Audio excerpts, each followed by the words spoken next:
La scène qui s'est déroulée dans mon salon était comme un éclair par une journée ensoleillée. 3 ans à vivre avec la même routine, jusqu'à ce que, cet après-midi, tout explose. La porte s'ouvrit avec une forte poussée et Lydia Pavlovna, le visage rouge de fureur, se tenait devant Ksiusha, ma fille de 4 ans, assise par terre, les yeux pleins de larmes. Marina, la nounou, tenait le plateau à soupe des enfants comme s'il servait de bouclier entre eux.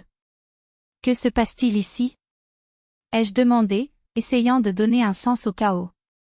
C'est alors que Lydia Pavlovna s'est tournée vers moi en me désignant le sol. « Votre fille a détruit mon trésor », a craché, comme si chaque mot était un coup dur. Cette ancienne édition, cadeau de ma mère, est désormais couverte de gribouillages enfantins. J'ai baissé les yeux et j'ai vu le livre ouvert, ses pages marquées par les traits maladroits d'un enfant qui tient encore à peine un crayon.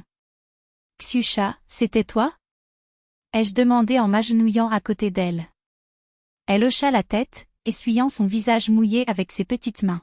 « Je voulais juste faire un joli dessin pour grand-mère », expliqua-t-il d'une voix tremblante. « Magnifique » a crié Lydia Pavlovna. « Vous n'avez aucune idée de ce que vous avez fait ?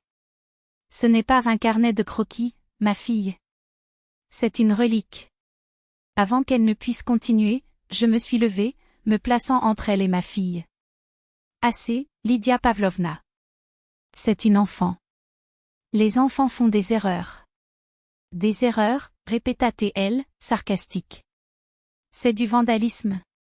3 ans passés à prendre soin de cette fille, et c'est comme ça qu'elle me remercie ? 3 ans. La phrase résonnait dans ma tête comme un marteau.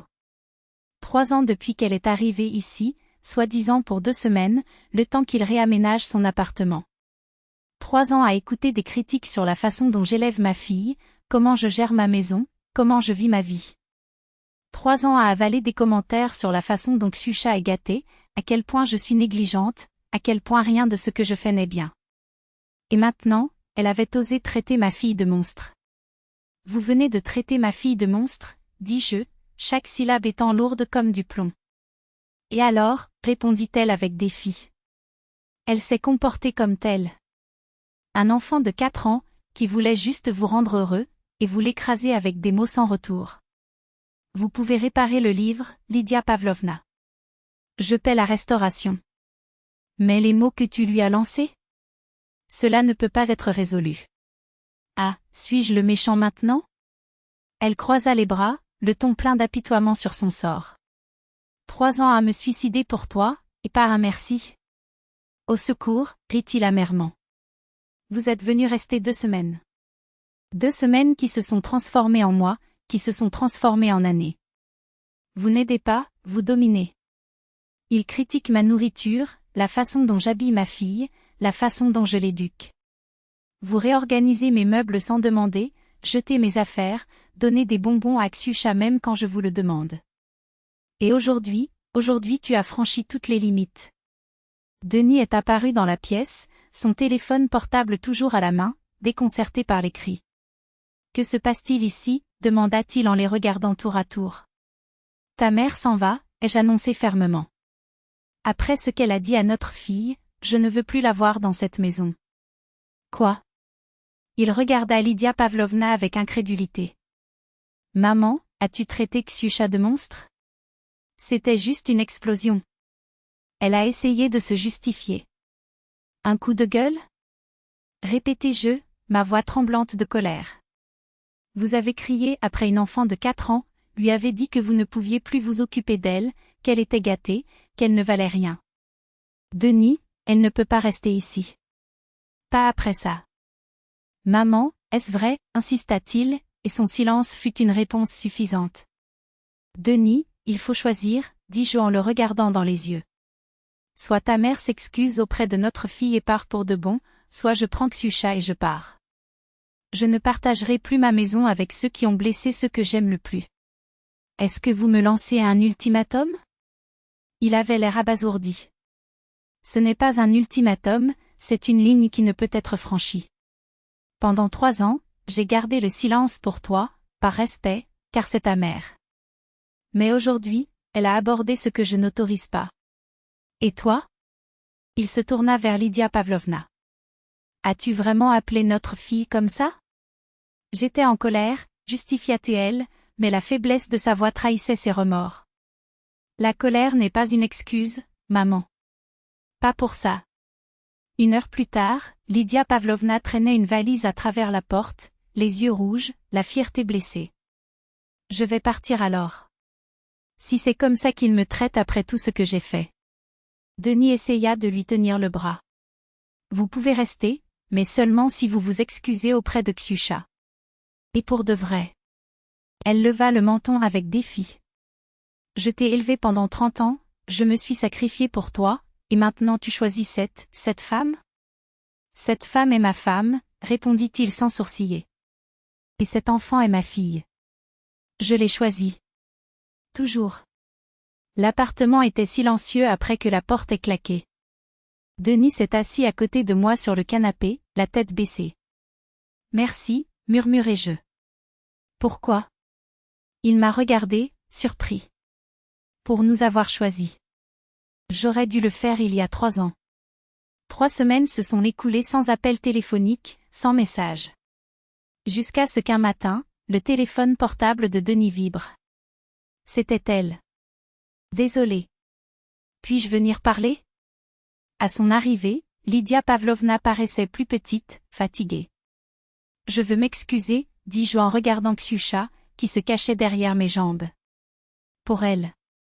Et pour vous. Il n'avait pas le droit de parler ainsi. Pourquoi as-tu fait ça? Ai-je demandé, non par vengeance, mais par nécessité. Parce que j'ai peur, a-t-elle avoué, la voix brisée. Peur d'être seule. Après le décès de son père, il a vécu 5 ans dans l'ombre. Lorsque vous m'avez accueilli, je me suis sentie à nouveau utile. Mais j'ai fini par exagérer. Je voulais tout contrôler pour ne pas perdre ça. Denis soupira en me regardant. Et maintenant? Maintenant, elle sait que si elle veut faire partie de nos vies, elle devra respecter nos limites, répondis-je en serrant Ksiusha dans mes bras. Pas de cris. Aucun jugement. Sans insulter notre fille de nom blessant. Lydia Pavlovna hocha la tête, les yeux humides. Je peux essayer. Alors essayons, Denis lui tendit la main. Mais cette fois, selon nos règles. Et cette fois, elle n'est pas restée. Cette fois, elle est rentrée chez elle. Et, pour la première fois depuis longtemps, notre maison nous appartenait à nouveau. Parce que c'était notre maison. Nos règles. Et j'avais laissé cela m'échapper jusqu'à aujourd'hui. Marina et Denis échangèrent un regard, comme s'ils lisaient la même pensée. Vous pouvez nous rendre visite maintenant, dit Marina d'une voix ferme mais pas dure.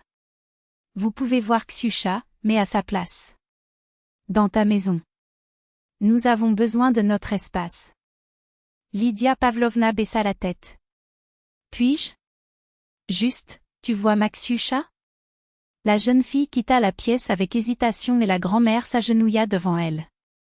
Pardonne-moi, mon soleil, murmura-t-il, les mains tremblantes. J'ai eu tort.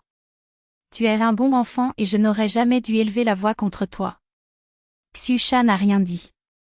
Il s'est simplement approché et l'a serrée dans ses bras avec une force qui a brisé le cœur de toutes les personnes présentes dans la pièce. Et c'est alors que Lydia Pavlovna a pleuré non pas les larmes théâtrales d'avant, mais un cri venu d'un lieu profond, où se mélangeaient la culpabilité et l'amour. Depuis ce jour, elle a commencé à nous rendre visite 1 fois par semaine. Pour un dîner. Pour une promenade avec la petite fille. Les liens ont été reconstruits, brique par brique, mais cette fois avec quelque chose que nous n'avions jamais eu auparavant, des limites. Et respectées. Et Marina a compris, une fois pour toutes, que protéger sa fille n'était pas un acte d'égoïsme. C'était un devoir. Même si cela signifiait affronter sa propre famille. Même si ça fait mal. Parce qu'il y a des maux qui ne s'effacent pas, des blessures qui ne guérissent pas avec le temps seul. Et la seule façon de sauver une famille, parfois, est d'avoir le courage de dire que ça suffit, même si cela signifie se retrouver sans l'aide attendue, sans le soutien idéalisé. Mais en retour, nous gagnons quelque chose de bien plus précieux, une bonne conscience. Une fille qui sait que sa maison est un refuge. Et cela n'a finalement aucun prix à payer. Aucun confort, Aucune commodité ne vaut plus que le droit de se regarder dans le miroir et de savoir que nous avons fait le bon choix. Que nous l'avons choisi.